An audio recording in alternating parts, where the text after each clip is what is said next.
പത്രോസിൻ്റെ രണ്ടാം ലേഖനം 2-ാം അധ്യായം 1 മുതൽ 10 വരെയുള്ള വാക്യങ്ങൾ നമുക്ക് വായിക്കാം. പത്രോസിൻ്റെ രണ്ടാം ലേഖനം 2-ാം അധ്യായം 1 മുതൽ 10 വരെയുള്ള വാക്യങ്ങൾ. എന്നാൽ കള്ളപ്രവാചകന്മാരും ജനത്തിൻ്റെ ഇടയിലുണ്ടായിരുന്നു.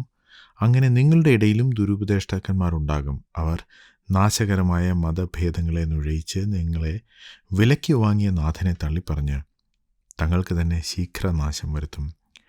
അവരുടെ ദുഷ്കാമ പ്രവൃത്തികളെ പലരും അനുകരിക്കും. അവർ നിമിത്തം സത്യമാർഗം ദുഷിക്കപ്പെടും. അവർ ദ്രവ്യാഗ്രഹത്തിൽ കൗശലവാക്ക് പറഞ്ഞ് നിങ്ങളെ വാണിഭമാക്കും. അവർക്ക് പൂർവ്വകാലം മുതൽ ന്യായവിധി താമസിയാതെ വരുന്നു. അവരുടെ നാശം ഉറങ്ങുന്നതുമില്ല. പാപം ചെയ്ത ദൂതന്മാരെ ദൈവം ആദരിക്കാതെ അന്ധതമസിൻ്റെ ചങ്ങലയിട്ട് നരകത്തിലാക്കി ന്യായവിധിക്കായി കാപ്പാൻ ഏൽപ്പിക്കുകയും പുരാതന ലോകത്തെയും ആദരിക്കാതെ ഭക്തികെട്ടവരുടെ ലോകത്തിൽ ജലപ്രളയം വരുത്തിയപ്പോൾ നീതിപ്രസംഗിയായ നോഹയെ 7 പേരോടുകൂടെ പാലിക്കുകയും സോദോം ഗൊമോറ എന്ന പട്ടണങ്ങളെ ഭസ്മീകരിച്ച് ഉന്മൂലനാശത്താൽ ന്യായം വിധിച്ച് മേലാൽ ഭക്തികെട്ട് നടക്കുന്നവർക്ക് ദൃഷ്ടാന്തമാക്കി വയ്ക്കുകയും അധർമ്മികളുടെ ഇടയിൽ വസിച്ചിരിക്കുമ്പോൾ നാൾതോറും അധർമ്മപ്രവൃത്തി കണ്ടും കേട്ടും തൻ്റെ നീതിയുള്ള മനസ്സിൽ നൊന്ത് അവരുടെ ദുഷ്കാമ പ്രവൃത്തിയാൽ വലഞ്ഞുപോയ നീതിമാനായ ലോത്തിനെ വിടുവിക്കുകയും ചെയ്തു. കർത്താവ് ഭക്തന്മാരെ പരീക്ഷയിൽ നിന്ന് വിടുവിപ്പാനും നീതികെട്ടവരെ വിശേഷാൽ മലിനമോഹം കൊണ്ട് ജഡത്തെ അനുസരിച്ച് നടക്കുകയും കർത്തൃത്വത്തെ നിന്ദിക്കുകയും ചെയ്യുന്നവരെ തന്നെ ന്യായവിധി ദിവസത്തിലെ ദണ്ഡനത്തിനായി കാപ്പാനും അറിയുന്നുവല്ലോ. പത്രോസിൻ്റെ 1-ാം ലേഖനം പരിശോധനയിലൂടെയും കഷ്ടത്തിലൂടെയും കടന്നുപോകുന്ന വിശ്വാസികളെ ഉത്സാഹിപ്പിക്കുവാനുള്ളതായിരുന്നുവെങ്കിൽ 2-ാം ലേഖനം ദുരുപദേഷ്ടാക്കന്മാർക്കെതിരെ ഒരുങ്ങിയിരിക്കുവാൻ വേണ്ടി വിശ്വാസികളെ ഉത്സാഹിപ്പിക്കുന്നതാണ്.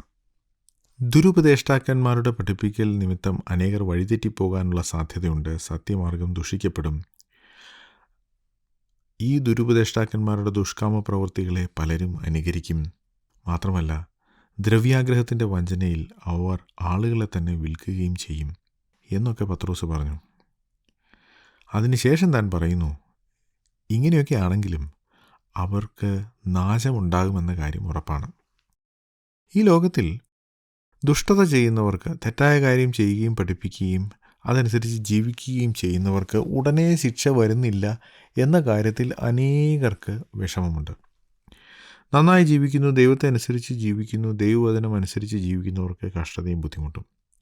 അങ്ങനെയൊന്നും ചെയ്യാതെ കള്ളം പറയുകയും വഞ്ചന ചെയ്യുകയും ദ്രവ്യാഗ്രഹത്താൽ മറ്റുള്ളവരെ വഞ്ചിക്കുകയും ചെയ്യുന്നവർക്ക് പ്രകടമായ കുഴപ്പമൊന്നും കാണുന്നില്ലല്ലോ. എന്തുകൊണ്ടാണ് ദൈവം ഇത് അനുവദിക്കുന്നത് എന്ന ചോദ്യം അനേകരുടെ ഹൃദയത്തിലുണ്ട്. എന്നാൽ പത്രോസ് അപ്പോസ്തലൻ പറയുന്നു, അവരുടെ നാശം ഉറങ്ങുന്നില്ല. അവർക്ക് പൂർവ്വകാലം മുതൽ ന്യായവിധി താമസിയാതെ വരുന്നു എന്ന് വച്ചാൽ അവർ മുൻകാലത്ത് ചെയ്ത ചില കാര്യങ്ങൾ, അതിനും അവർക്ക് വലിയ ശിക്ഷയൊന്നും കിട്ടാതെ അവർ രക്ഷപ്പെട്ടു. അതുകൊണ്ടാണ് അവർ ഈ ദുഷ്ടപ്രവൃത്തിയിൽ തുടരുന്നത്. കള്ളം പറഞ്ഞാൽ, വഞ്ചിച്ചാൽ, തെറ്റായ കാര്യങ്ങൾ പഠിപ്പിച്ചാൽ, മറ്റുള്ളവരെ ഉപദേശത്തിൽ വഞ്ചിച്ചാൽ ഒന്നും സംഭവിക്കുകയില്ല എന്നവർക്കൊരു തോന്നലുണ്ട്. കാരണം പണ്ടവർ അത് ചെയ്തു ഉടനെ ദൈവം അവരെ ശിക്ഷിച്ചില്ല, ദൈവം കാണുന്നില്ല, അല്ലെങ്കിൽ ദൈവം ഒന്നും ചെയ്യുന്നില്ല എന്ന ഒരു മനോഭാവത്തിൽ അവർ തുടർന്നു പോവുകയാണ്. പക്ഷേ പത്രോസ് അപ്പോസ്തലൻ പറയുന്നു, ഉടനെ സംഭവിച്ചില്ലെങ്കിലും അവരുടെ നാശം ഉറങ്ങുന്നില്ല, അത് തീർച്ചയായും വരും. അതിന് തെളിവായി ചില കാര്യങ്ങൾ പത്രോസ് അപ്പോസ്തലൻ പറയുന്നു. താൻ അതിനു വേണ്ടി 3 ഉദാഹരണങ്ങൾ ബൈബിളിൽ പഴയ നിയമത്തിൽ നിന്ന് എടുക്കുകയാണ്. പത്രോസ് അപ്പോസ്തലൻ പറയാൻ ഉദ്ദേശിക്കുന്ന കാര്യം, പാപം ചെയ്യുന്നവരെ ദൈവം ശിക്ഷിക്കും. പാപത്തിന് ശിക്ഷയുണ്ട്. അതൊരു പക്ഷേ താമസിക്കും, പക്ഷേ അത് സംഭവിക്കും. ഈ കാര്യം ഈ വിശ്വാസികളെ മനസ്സിലാക്കാൻ വേണ്ടി താൻ 3 ഉദാഹരണങ്ങൾ എടുക്കുന്നു.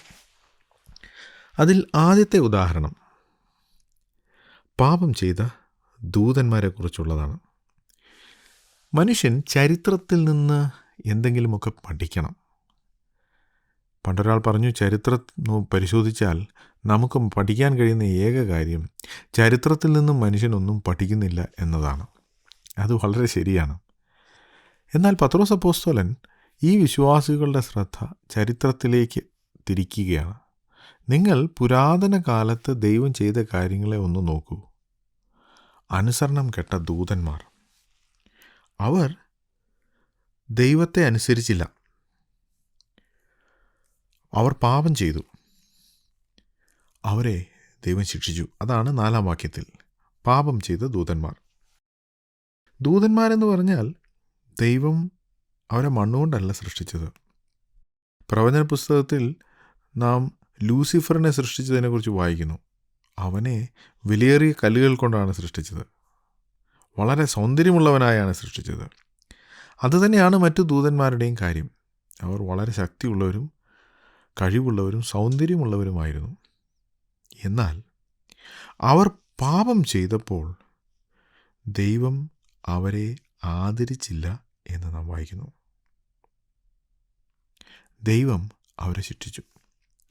ഈ വാക്യത്തെക്കുറിച്ച് ചില ആളുകൾ പറയുന്നത് പാപം ചെയ്ത ദൂതന്മാരെ ദൈവം അന്ധതമസിൻ്റെ ചങ്ങലയിട്ട് നരകത്തിലാക്കി ന്യായവിധിക്കായി കാപ്പാൻ ഏൽപ്പിച്ചു എന്നാണ്. എന്ന് വച്ചാൽ ഈ ദൂതന്മാരാണ് നോഹയുടെ പ്രളയത്തിന് മുമ്പുള്ള കാലത്ത് മനുഷ്യ സ്ത്രീകളെ വിവാഹം കഴിക്കുകയും അങ്ങനെ ദൈവത്തിൻ്റെ കൽപ്പനയെ അനുസരിക്കാതിരിക്കുകയും വലിയ മ്ലേച്ഛതകൾ ചെയ്യുകയും ചെയ്തതുകൊണ്ട് ആ ദൂതന്മാരെ ദൈവം ചങ്ങലക്കിട്ട് സൂക്ഷിച്ചിരിക്കുകയാണ് വരാൻ പോകുന്ന ന്യായവിധി ദിവസത്തിനായി.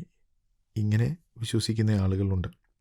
എന്തായാലും ദൂതന്മാർ വളരെ ശക്തന്മാരും സൗന്ദര്യമുള്ളവരുമായി ദൈവം സൃഷ്ടിച്ച അവർ പാപം ചെയ്തപ്പോൾ കാണാൻ നല്ല ഭംഗിയാണല്ലോ, വളരെ ശക്തിയുള്ളവരാണല്ലോ, ഇവരെ കൊണ്ട് നമുക്ക് ഉപയോഗമുണ്ടല്ലോ എന്ന് ദൈവം കരുതിയില്ല. ദൈവം പാപത്തെ ശിക്ഷിച്ചു. അവരെ ശിക്ഷിച്ചു. അവരെ ദൈവസന്നിധിയിൽ നിന്ന് പുറത്താക്കി കളഞ്ഞു. പാപം ചെയ്ത ദൂതന്മാരോട് ദൈവം അങ്ങനെയാണ് പെരുമാറിയത്. രണ്ടാമത്തെ ഉദാഹരണം താൻ എടുക്കുന്നത് 5-ാം വാക്യത്തിൽ പുരാതന ലോകത്തെയും ആദരിക്കാതെ ഭക്തി കെട്ടവരുടെ ലോകത്തിൽ ജലപ്രളയം വരുത്തിയപ്പോൾ നീതിപ്രസംഗിയായ നോഹയെ 7 പേരുടെ കൂടെ പാലിക്കുകയും ആ കാര്യം 5-ാം വാക്യത്തിൽ വായിക്കുന്നു. പുരാതന ലോകത്തെ ദൈവം ആദരിച്ചില്ല. 4-ാം വാക്യത്തിൽ ദൂതന്മാരെ ആദരിച്ചില്ല. 5-ാം വാക്യത്തിൽ പുരാതന ലോകത്തെ ദൈവം ആദരിച്ചില്ല. പുരാതന ലോകമെന്ന് പറയുമ്പോൾ നാം വിചാരിക്കും അതൊരു പ്രാകൃത ലോകമാണെന്ന്. എന്നാൽ അങ്ങനെയല്ല. ഉൽപ്പത്തി പുസ്തകത്തിൻ്റെ 4-5 അധ്യായങ്ങൾ വായിച്ചാൽ അന്ന് ജീവിച്ചിരുന്ന ആളുകൾ അവർ വളരെയധികം കാര്യങ്ങൾ ചെയ്തതായി വായിക്കുന്നുണ്ട്. പട്ടണം പണിയുന്നു, പല തൊഴിലുകൾ ചെയ്യുന്നു, ഇരുമ്പും അതുപോലെയുള്ള ലോഹങ്ങൾ കൊണ്ട് ആയുധങ്ങൾ ഉണ്ടാക്കുന്നു. ഇങ്ങനെ ഒരുപാട് കാര്യങ്ങൾ അവർ ചെയ്തിരുന്നു. അവരുടെ ജീവിതത്തിൽ വലിയ പ്രോഗ്രസ് ഉണ്ടായിരുന്നു.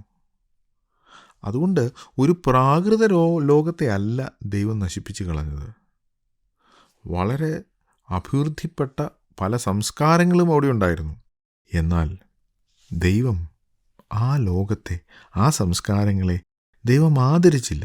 കാരണം അവർ ഭക്തി കെട്ടവരായിരുന്നു. അവർക്ക് പല കഴിവുകളുണ്ടായിരുന്നു. നല്ല മ്യൂസീഷ്യൻസ്, നല്ല സംഗീതജ്ഞരുണ്ടായിരുന്നു, നല്ല എൻജിനീയർമാരുണ്ടായിരുന്നു, നന്നായിട്ട് ആടുകളെയും പശുക്കളെയും വളർത്താൻ അറിയാവുന്നവർ, വീടുണ്ടാക്കാൻ അറിയാവുന്നവർ, പട്ടണം പണിയാൻ അറിയാവുന്നവർ, ഇവരൊക്കെ ഉണ്ടായിരുന്നു. ഇത്രയും നല്ല സംസ്കാരങ്ങളെ, ഇത്രയും ആളുകളെ ഒരുമിച്ച് നശിപ്പിച്ച് കളയുന്നത് എങ്ങനെയാണ്? അത് കഷ്ടമല്ലേ എന്ന് ദൈവം ചിന്തിച്ചില്ല. അവരെ ദൈവം ആദരിച്ചില്ല. കാരണം അവർ ഭക്തി കെട്ടവരായിരുന്നു, ദൈവത്തെ നിഷേധിക്കുന്നവരായിരുന്നു, ദൈവത്തെ അനുസരിക്കുന്നവരായിരുന്നില്ല. ദൈവം അവരുടെ ശിക്ഷ ഉടനെ വരുത്തിയില്ല. നീതിപ്രസംഗിയായ നോഹ എന്ന് നാം ഇവിടെയാണ് വായിക്കുന്നത്. നോഹ തന്നോട് ദൈവം പറഞ്ഞ കാര്യം, പെട്ടകമുണ്ടാക്കുക എന്ന കാര്യം ചെയ്യുക മാത്രമല്ല, ഒരു പ്രളയം വരുന്നു എന്ന കാര്യം മറ്റുള്ളവരോട് പറയുകയും ചെയ്തു. ഇത് 1-2 വർഷമല്ല, 100-ലധികം വർഷം നോഹ പെട്ടകം പണിയുകയും ഈ കാര്യം മറ്റുള്ളവരോട് പറയുകയും ചെയ്തിരുന്നു.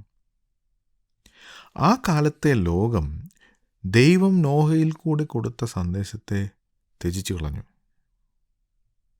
അന്ന് ആളുകൾക്ക് വേണമെങ്കിൽ പറയാം, ദൈവത്തിന് ഈ ലോകത്തിലുള്ള ആളുകളെയും മുഴുവനും, മൃഗങ്ങളെ മുഴുവനും നശിപ്പിച്ചിട്ട് എന്ത് കിട്ടാനാണ്? പ്രിയ സുഹൃത്തെ, ഇന്നും ഇങ്ങനെ ചോദിക്കുന്ന ആളുകളുണ്ട്. ദൈവത്തിന് ആളുകളെ നരകത്തിലേക്ക് വിട്ടിട്ട് എന്ത് ലാഭമാണ്? വഞ്ചിക്കപ്പെടരുത്. ദൈവം പാപത്തിൻ്റെ നേരെ കണ്ണടയ്ക്കുന്ന ദൈവമല്ല. പാപം ചെയ്തത് ദൂതന്മാരാണെങ്കിലും താൻ അവരെ ആദരിച്ചില്ല, അവരെ ശിക്ഷിച്ചു. ഭക്തികെട്ട ആളുകൾ, ആദിമ ലോകത്തുണ്ടായിരുന്ന ഭക്തികെട്ട മനുഷ്യർ, അവർ മൂലം ദുഷിച്ചു പോയ ലോകം, അതിനെ മുഴുവൻ നശിപ്പിച്ച് കളയാൻ ദൈവം തയ്യാറായി. അതുടനെ സംഭവിച്ചില്ല, നൂറുകണക്കിന് വർഷങ്ങൾക്ക് ശേഷമാണ് ഉണ്ടായത്. എങ്കിലും ദൈവം അത് ചെയ്തു. അവരുടെ കാലത്തും ഒരു പക്ഷേ ചിലർ പറഞ്ഞു കാണും, മഴയൊന്നും വരില്ല, പ്രളയമൊന്നും വരില്ല, ദൈവം അങ്ങനെയൊന്നും ചെയ്യില്ല. ഇന്നും അങ്ങനെ തന്നെയുള്ള ആളുകളുണ്ട്. പത്രോസ് അപ്പോസ്തലൻ പറയുന്നു, ദൈവത്തെ അനുസരിക്കാതെ കപടമായ കാര്യങ്ങൾ പഠിപ്പിക്കുന്ന ദുരുപദേഷ്ടാക്കന്മാർ, അവർക്ക് ശിക്ഷയുണ്ടാകും. അവർക്ക് ഉടനെ ഉണ്ടായി എന്ന് വരില്ലെങ്കിലും തീർച്ചയായും അവർക്ക് വരും. കാരണം പണ്ട് ദൈവം അങ്ങനെയുള്ള കാര്യങ്ങളെ ശിക്ഷിച്ചിട്ടുണ്ട്. നാം ഇവിടെ നീതിപ്രസംഗിയായ നോഹയെക്കുറിച്ചും തന്നോടുകൂടെയുള്ള 7 പേരെക്കുറിച്ചും വായിച്ചല്ലോ. ഈ ലോകത്തിലുള്ള എല്ലാവരും തെറ്റിപ്പോയപ്പോഴും നോഹയും കുടുംബവും തെറ്റിപ്പോയില്ല. അവർ ഒരു ചെറിയ മൈനോറിറ്റി ആയിരുന്നു, ന്യൂനപക്ഷം.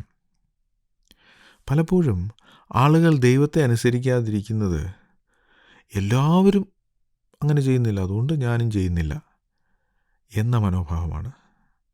ദൈവത്തെ വാസ്തവത്തിൽ സ്നേഹിക്കുന്ന ആളുകൾ, അവരുടെ എണ്ണം തുലവും കുറവായിരിക്കും.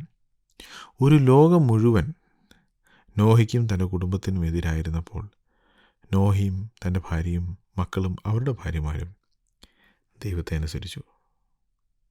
നോഹയെ അതുകൊണ്ട് ദൈവം പരിപാലിച്ചു.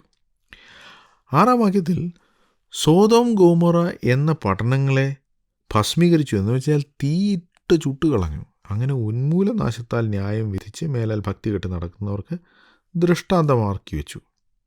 3-ാമത്തെ ഉദാഹരണം സോദോം ഗോമോറ എന്നീ പട്ടണങ്ങളാണ്. ഈ പട്ടണങ്ങൾ വളരെ സമൃദ്ധങ്ങളായ പട്ടണങ്ങളായിരുന്നു. ലോത്ത് നോക്കിയപ്പോൾ ആ പട്ടണങ്ങൾ ഏദൻ തോട്ടം പോലെ ആയിരുന്നു എന്ന് കണ്ടു എന്ന് നാം വായിക്കുന്നുണ്ട്. വളരെ മനോഹരമായ 2 പട്ടണങ്ങൾ, ഫലഭൂയിഷ്ടമായ സമൃദ്ധിയുള്ള പട്ടണങ്ങൾ, അനേക ആളുകൾ ജീവിക്കുന്ന പട്ടണം. എന്നാൽ ആ പട്ടണം ദുർമാർഗികളാൽ നിറഞ്ഞിരുന്നു. ആ പട്ടണത്തിലുള്ള ആളുകൾ മുഴുവൻ മ്ലേച്ഛത പ്രവർത്തിക്കുന്നവരായിരുന്നു. ദൈവദൂതന്മാർ അവിടെ വന്നപ്പോൾ അവരോട് പോലും വിഹിതമല്ലാത്തത് ചെയ്യാൻ തുനിഞ്ഞവരാണ് സോദോം ഗൊമോറ നിവാസികൾ. അവരെ ദൈവം ന്യായം വിധിച്ചു. ഈ പട്ടണം നശിപ്പിക്കപ്പെടാൻ പോകുന്നു എന്ന് പറഞ്ഞപ്പോൾ ലോത്തിൻ്റെ പെൺമക്കളെ കല്യാണം കഴിക്കാനിരുന്ന ആ ചെറുപ്പക്കാർക്ക് ലോത്ത് കളി പറയുന്നതായി തോന്നി. എന്താണ് അതിൻ്റെ കാരണം? ഈ പട്ടണത്തെ നശിപ്പിച്ചിട്ട് ദൈവത്തിന് എന്ത് കിട്ടാനാ? ഈ ചോദ്യം വീണ്ടും ആവർത്തിക്കുന്നു, ഇന്നും ആവർത്തിക്കുന്നു. നമ്മളെയൊക്കെ നശിപ്പിച്ചിട്ട്, ഈ ലോകം നശിപ്പിച്ചിട്ട് ദൈവത്തിന് എന്ത് കിട്ടാനാ? വഞ്ചിക്കപ്പെടരുത്. അതാണ് ചരിത്രം. അനീതി ചെയ്യുന്നവരെ, പാപം ചെയ്യുന്നവരെ, ദുർമാർഗികളായവരെ ദൈവം ശിക്ഷിക്കും. അത് ചരിത്രത്തിലുടനീളം കാണാം. അതുതന്നെയാണ് പത്രോസ് അപ്പോസ്തലൻ പറയുന്നത്. ഈ 3 ഉദാഹരണങ്ങൾ നോക്കിയാൽ മതി, നിങ്ങൾക്കൊരു കാര്യം മനസ്സിലാവും: ദൈവം പാപത്തെ ശിക്ഷിക്കും. അങ്ങനെ ചെയ്യുന്നത് മേലാൽ ഭക്തി കെട്ട് നടക്കുന്നവർക്ക് ഒരു ദൃഷ്ടാന്തം, അവർ കണ്ടു പഠിക്കട്ടെ എന്ന് വെച്ചാണ് ദൈവം അത് ചെയ്യുന്നത്.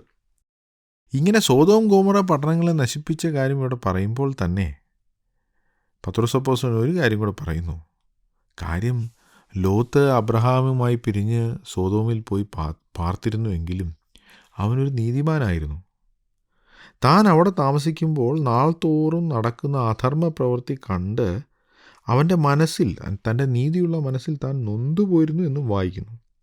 ദുഷ്കാമ പ്രവൃത്തികളാൽ വലഞ്ഞുപോയ നീതിമാനായ ലോത്ത് എന്നാണ് 8-ാം വാക്യത്തിൽ നാം കാണുന്നത്.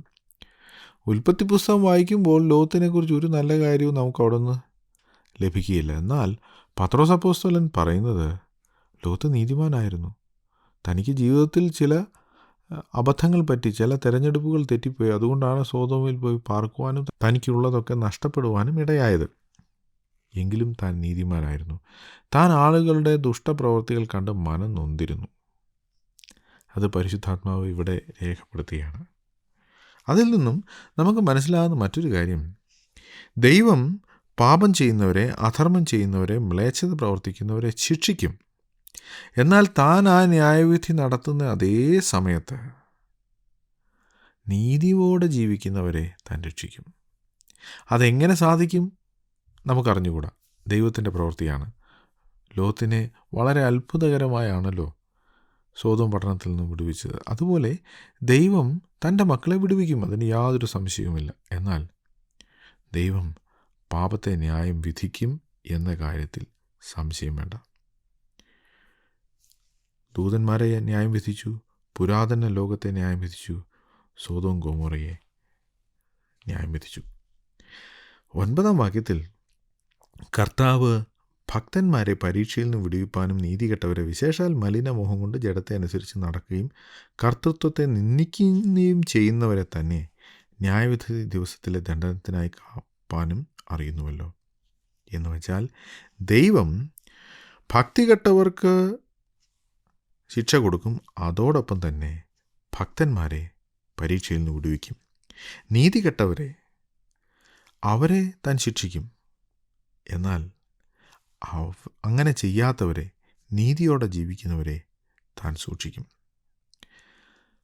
ഭക്തന്മാരെ രക്ഷിക്കുകയും ദുർമാർഗികളെ ശിക്ഷിക്കുകയും ചെയ്യുന്നവനാണ് ദൈവം. ഇത് പറയുമ്പോൾ അനേക ആളുകൾ നെറ്റിച്ചൊളിക്കും. അവർ പറയുന്നത് ദൈവം സ്നേഹവാനാണ്, ദൈവം ഒരിക്കലും ആളുകളെ ഉപദ്രവിക്കുകയില്ല, ദൈവം എന്തിനാണ് ആളുകളെ നശിപ്പിക്കുന്ന, ആളുകളെ നരകത്തിൽ വിടുന്നത്? തീർച്ചയായും ദൈവം ചെയ്യുകയില്ല.